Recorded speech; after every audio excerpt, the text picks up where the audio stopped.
just had a thought on the way across. So I got this Anglesey track day booked for next weekend. But I just realised I've never actually driven the car in the rain on track before. I'm barely ever on the road as well. It's quite a lot of fun that.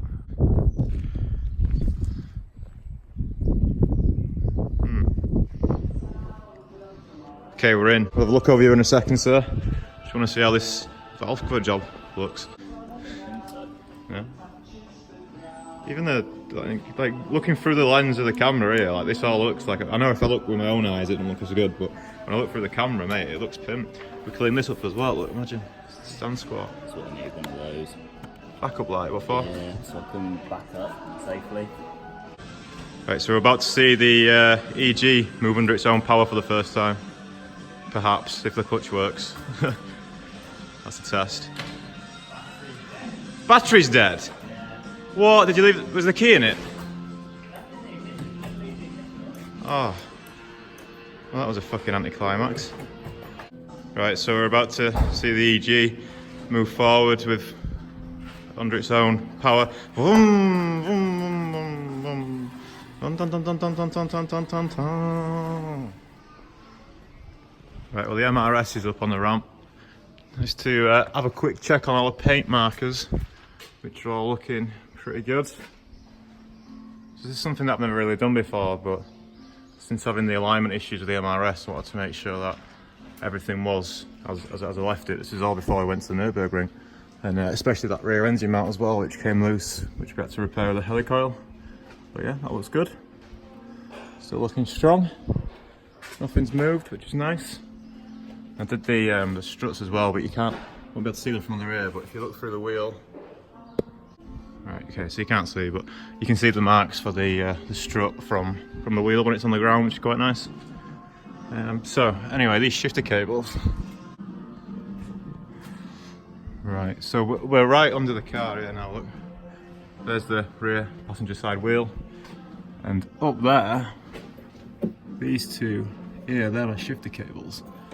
In order to get to these, you need to drop the fuel tank, and then we need to unplug things from inside.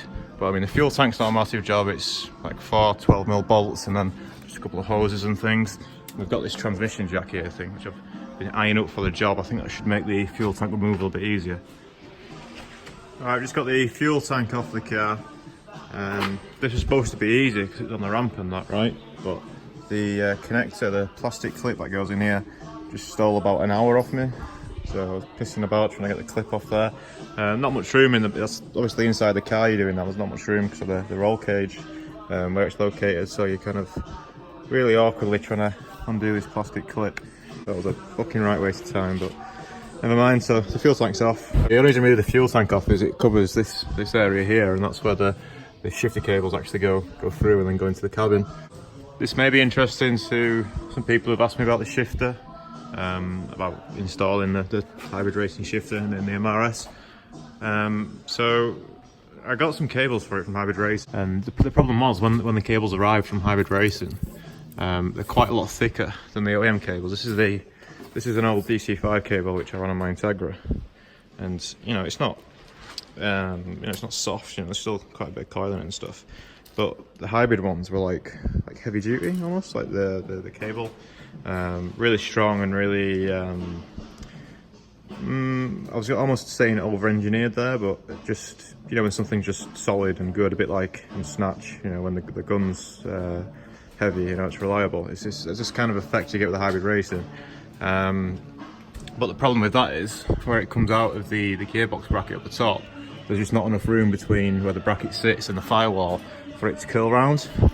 And I kind of feel like these ones would curl a bit easier and still be able to shift. So I mean, I don't think this is going to fix my problem, or it might not, but it's just something that I want to try because I know for a fact that the cables are not in a good way.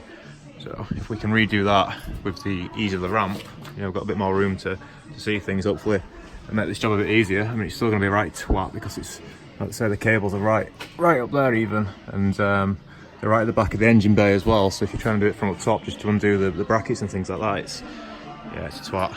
But yeah, hopefully this will make it a little bit easier. So I'm gonna make a start, trying to get the old cable out and see if this one will fit. Because the reason that I didn't use these cables originally was because that they appeared to be too short. but I don't know, we'll see. I've seen people use these stock cables on the Mark II MR2, just using the stock Honda cables, but when I measured the Mark III, it seemed like this wouldn't be long enough.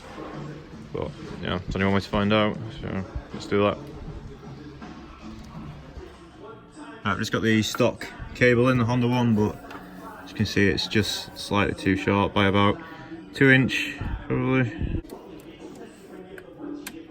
Well, just based on the fact that the cable core is a bit more flexible, a bit more worn maybe. But yeah, I can just about get it on to the actual box, but in order to get the clip in so that it's in properly, it needs at least another inch or two just to get the clip through here and then through into there. Never mind. We can also try this on a different setting on the shifter, but it's already on the slackest one, so it's not going to make a difference. Got to show you how the hybrid racing still works. Really nice even when it's bent like that. So I mean, I'm hoping if I just like hold this like this for a bit, it's still working fine. No resistance really, even when I'm putting all that coil on. So if I can hold it like this for a bit, maybe it'll stay like that. I don't know. That's probably not going to work, is it? As soon as you let go, it just... I've got more of a right angle now, but I mean... So I've just been playing with the shifter settings, and this one's the one that we're concerned about. I mean, this is the one that uses the OEM cable, this is the one that uses the hybrid cable, but it's this one which adjusts the throw kind of in and out of gears. This one is already on, but I thought it was a slackish setting, which is the top setting. You got 3 options, look. And I would have thought the top one would be, you know, the more leverage and give it the slackish setting, but I've just changed this cable here from the bottom row up to the top, so from one end of the spectrum to the other, and now the shift is ridiculously short. So I don't know if you can. Now I'm not really a big fan of super short shifters, so I don't think they give you enough room to kind of know what gear you're in. I know they're very popular for people who drive around supermarket car parks, and not everyone wants the short shift, but I've never thought it was that much of a good thing to have a really short shift. I'm going to try it anyway, see what it's like. Get the fuel tank's back on and everything. Well, it should it start now? The fuel tank? Oh no, I need to plug the fuel bits on just behind me, and then it's good to go. So yeah, I'll just leave it like that and try that, see if it works.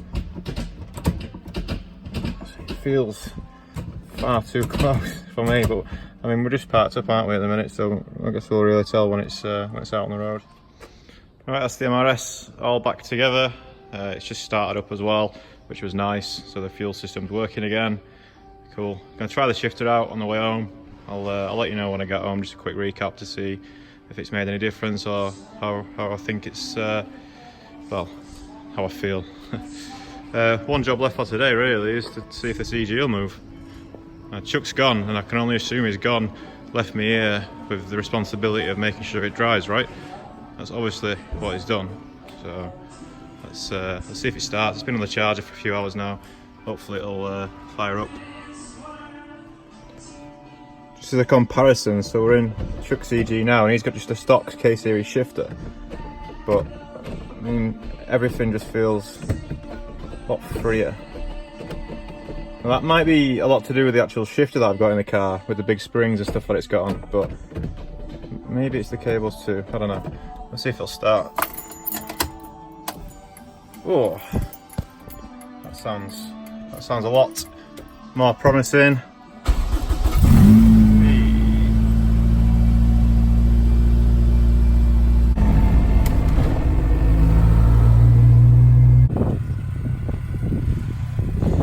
Pretty happy with that. Obviously wheel alignment needs doing, because it's a replacement steering rack. This car's gone from the Civic rack to an Integra rack, which is slightly faster. Alright, I'm going to head back now and pack up the things, and we'll drive home and see if the MRS shifter's any good, or if it's any better, shall I say, with that little adaptation that we made. Quite like this car, this red EG. It's decent, would you say it suits me? Do you think I should get one?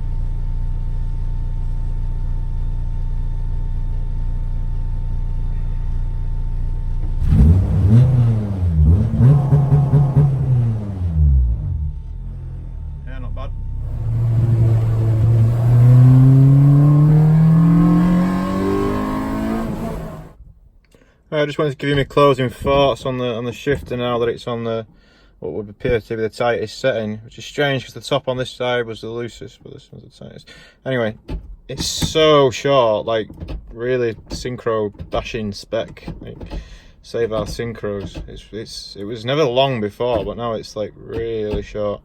But no problems driving, and you know, once you're on the road and you know shifting gears, it's fine. I don't know what it'll be like on track. I'm just really worried about being so close that I miss shift, but at the same time, if that fixes the intermittent little crunch that we get sometimes, then maybe that'll be good. I didn't have it at all on the road then, but I never do have it on the road. We'll have to see what it's like at Anglesey. Yeah, sweet. Alright, that's all from this video then.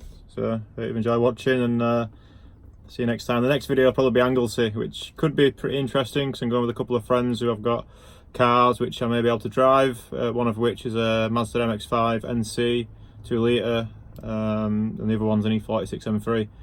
So perhaps some things to do at Anglesey. We'll be in the MR2 obviously as well. It'd be really fun just driving the MR2 round. Also be fun if I can get a shot in a couple of my mates' cars at the same time. So if I don't see you before then, see you at Anglesey.